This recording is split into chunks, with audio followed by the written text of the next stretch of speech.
where we give you the most credible and the latest news for today.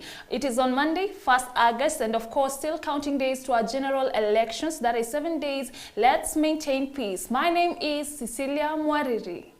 Now, on our top stories, President Uhuru Kenyatta on Sunday officially launched Kenya's iconic Nairobi Expressway after 2 months of a successful public trial. The president also commissioned the revamped Nairobi Eastern Bypass, which includes 5 new major vehicular crossings and 6-lane dual carriageways at the busy sections of the road. Speaking after the launching, the mega projects, President Uhuru Kenyatta emphasized that infrastructural development is key to opening up opportunities for Kenyans. Our reporter tells us more. The head of state commissioned the road whose service will reduce congestion by a big margin in the country. Uhuru, whose time as the president has come to an end in a few days to the general election. The president has said time wasted on road at Mlolongo towards Machakos County will be reduced, terming the perfect of fuel and money saving. The president also commissioned the River Pad Nairobi Eastern Bypass, which includes 5 new major vehicle crossings and 6-lane dual carriageways at the busy section of the Nairobi. The 27.8-kilometer Nairobi Eastern Bypass Road was expanded from a single 2-lane road to a dual 4-lane carriageway at the cost of 12.5 billion. The dual lane of the bypass began on October 2019, running from Mombasa Road to Thika Superhighway at Kamakis through Embakasi, Utawala, Roy and Ruiru town. Speaking after the launching the mega project, President Uhuru Kenyatta said the Nairobi Expressway had eased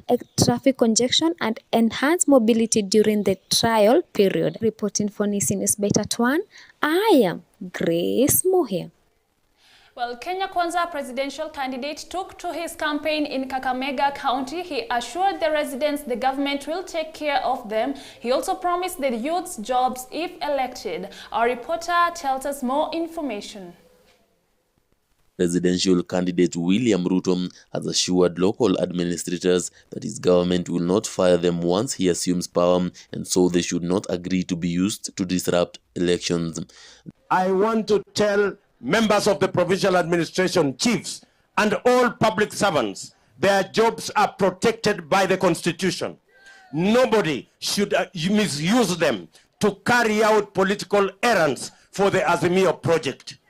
All our public servants must understand that they serve Kenyans equally, irrespective of their political affiliation or any other consideration.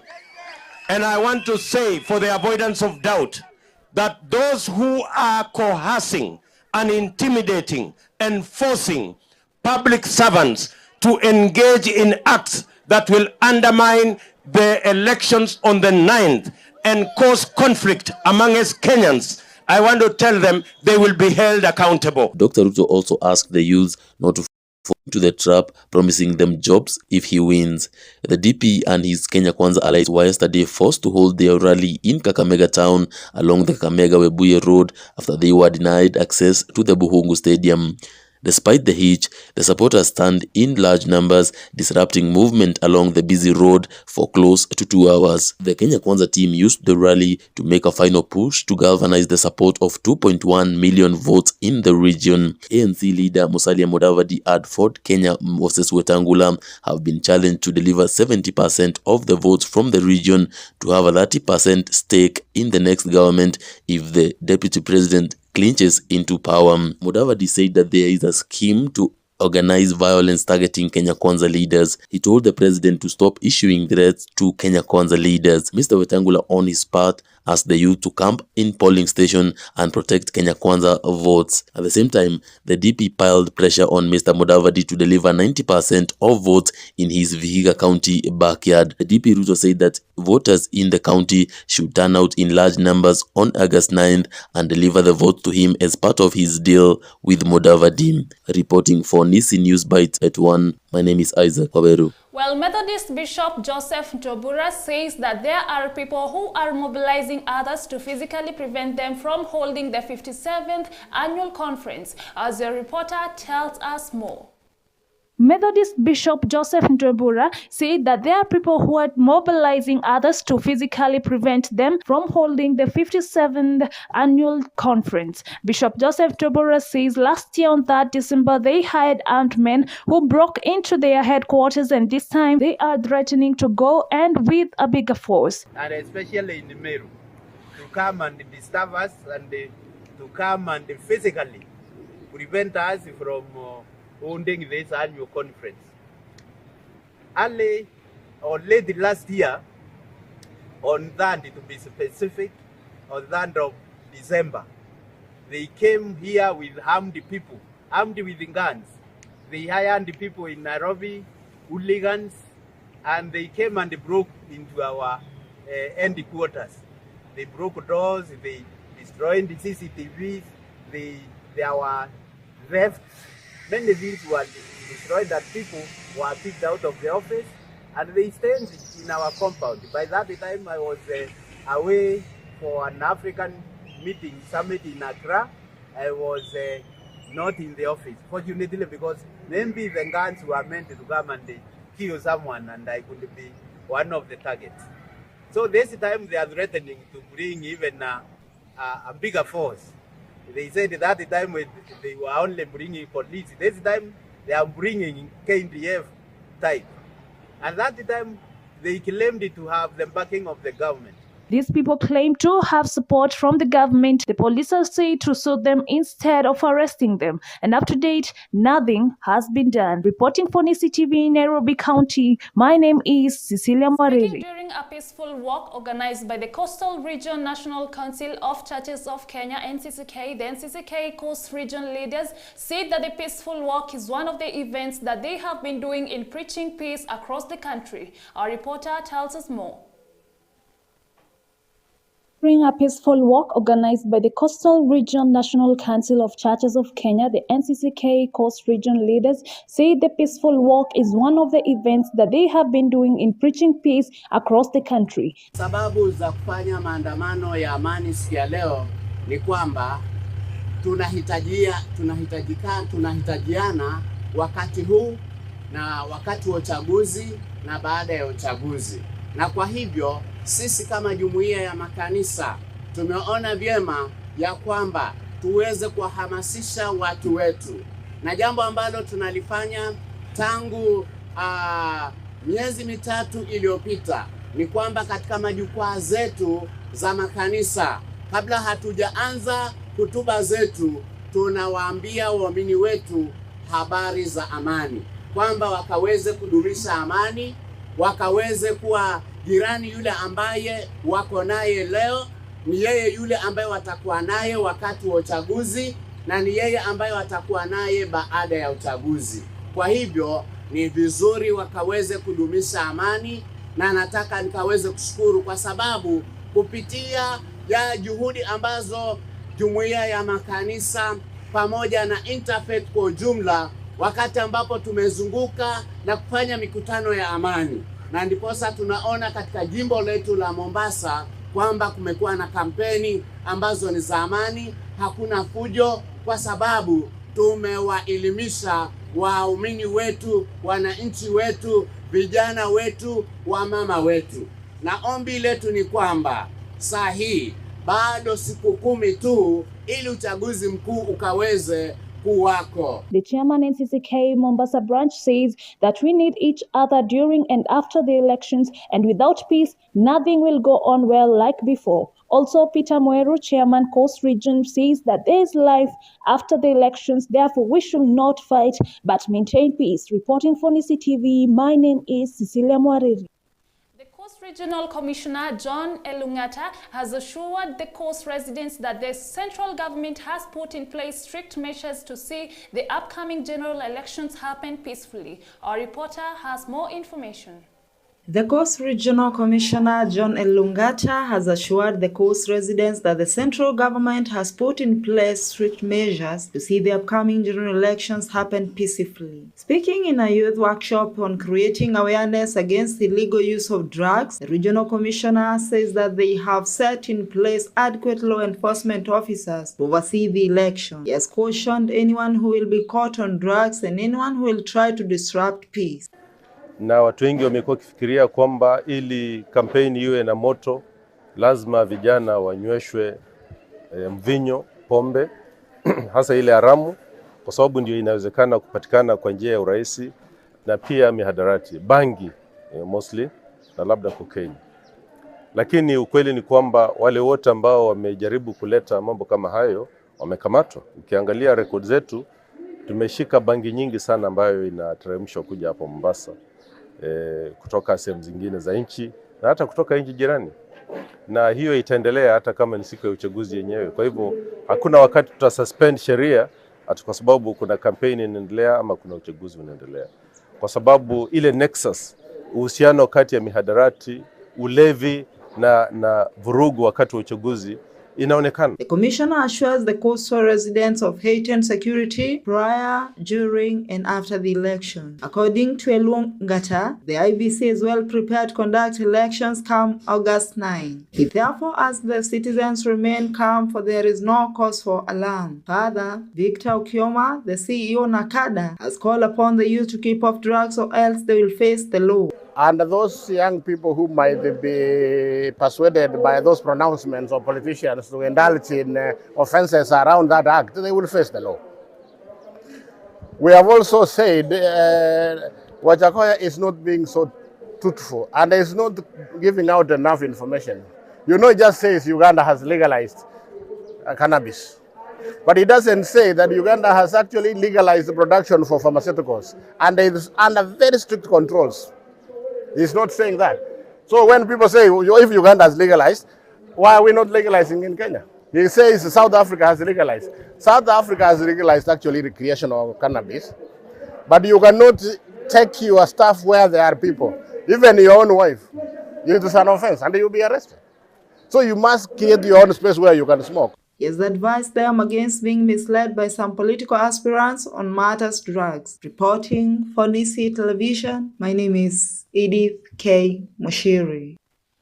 John Gomi has been appointed as the new Safaricom board chairman after the stepping down of Michael Joseph, who has been serving as the chairman of Safaricom company for quite some time. However, Michael Joseph has only stepped down as the chair, but John Gomi will remain to be the director representing the government. He will take up the role of chairmanship at the beginning of this month. Mr. Gomi is currently holding as board chair at the Industrial and Commercial Development Corporation, has served in both private and the private companies and state-owned entities.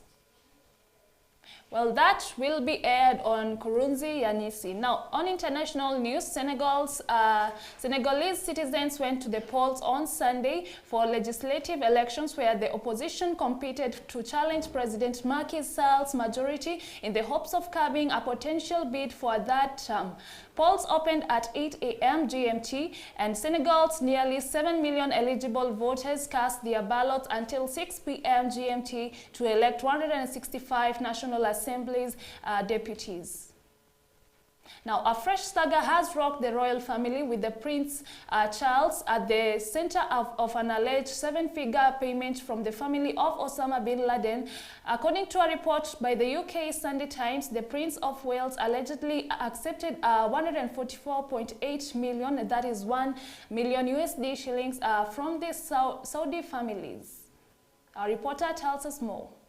The two are half-brothers of Osama bin Laden, the founder of Al-Qaeda, who masterminded the September 11 attacks. The donation is reported to have followed a private meeting with Bakr 76 at Clarence House in London on October 30, 2013, 2 years after Bin Laden was killed by the US Special Forces in Pakistan. The future king is reported agreed to the donation despite the initial objection of the advisors at the Clarence House and the Prince of Wales Charitable Fund, where the money was eventually deposited. The UK paper revealed that several of Charles' advisors, including at least one trustee, pleaded with him in person to return the money. However, it is said he felt it would be too embarrassing to hand the money back to the brothers and feared that they would suspect the reason. Nonetheless, the pleas by the advisors to have the donation returned, according to the report, was seemingly ignored. A spokesperson for Clarence House has, in a statement, however, rejected the allegation, saying that the due diligence was taken before the donation was accepted. The Prince of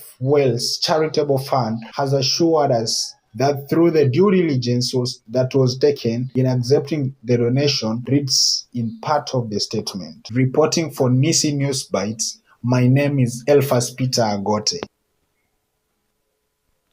Well, Education Cabinet Secretary George Magoha has instructed all basic education institutions to close down for 1 week beginning tomorrow as the country readies for the general election slated for Tuesday next week. That will be aired on Kurunzi ya Nissi. Now, let's have our sport news.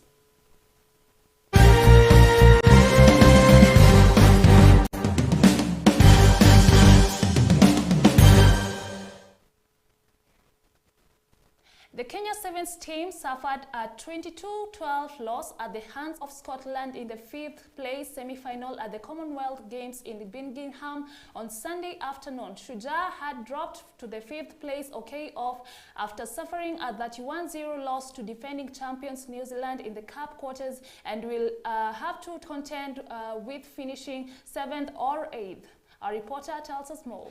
The Kenyan boys had risen from 10-0 down to lead 12-10, but with 29 seconds to go, Scotland dotted down a try, and while Kenya thought they could pick possession on the restart and turn the game over, they failed to hold on to the ball as Scotland sneaked in another late try. Shujaa had dropped to the 5th place off after suffering a 31-0 loss to defending champions New Zealand in the Cup quarters and will now have to contend with finishing 7th or 8th. The Scots had started well, with Kenya being punished for giving away too many penalties. 2 unconverted tries gave them a 10-0 lead at halftime. In the second half, Damian MC Gralk's boys came back more spirited and they scored the first try when skipper Nelson Oyo picked up the ball off a quickly started set piece, grazing from 2 tackles before crossing over. Daniel Tabu then dotted down under the posts when he snaked on the outside of the scrum, an identical try to a scored against Uganda. The conversation was good as Shujaa went into the lead. However, the Scots won possession with a minute and half on the clock and patiently swayed Kenyan's defense from side to side before Abe's Elms found space to sneak in between Oyo and Otieno. Reporting for Nissi Television, I am Faith Danya. Well, New Zealand Sevens women team has sided bounce back to win bronze medals. The Black Ferns and All Black Sevens have defeated Canada and Australia respectively to win bronze medals at Coventry on Monday morning. New Zealand had a tough 19-12 victory over the Canadians and a 26-12 victory over Australia. Our reporter has more information. First up, the Black Ferns Sevens finished their Commonwealth Games campaign with a tough 19-12 victory over the Canadians, coming out firing early as they wanted to make up for their heartbreaking loss for the Aussie rivals in semi-finals the day before. It was a dominant first half by the Kiwis, with Michaela Blythe getting scoring going. Blythe's try was followed up by Kelly Brazier, with a Tyler Nathan Wong conversation making it 12-0 going into the second half. Canada struggled to make many meters in the first 7 minutes after some relentless defense and speed from New Zealand forced them to make errors. With less than 3 minutes, Alena Saili scored a try after an impressive run to take the game to 19-0 in what looked like it was a game over. The All Black Sevens then also clinched bronze after 26-12 victory over Australia. At halftime, they led by 14-7, what looked like a game that could go down to the wire, but a commanding second half from the Kiwis sealed the game. Reporting for Nissi Television, I am Faith Danya.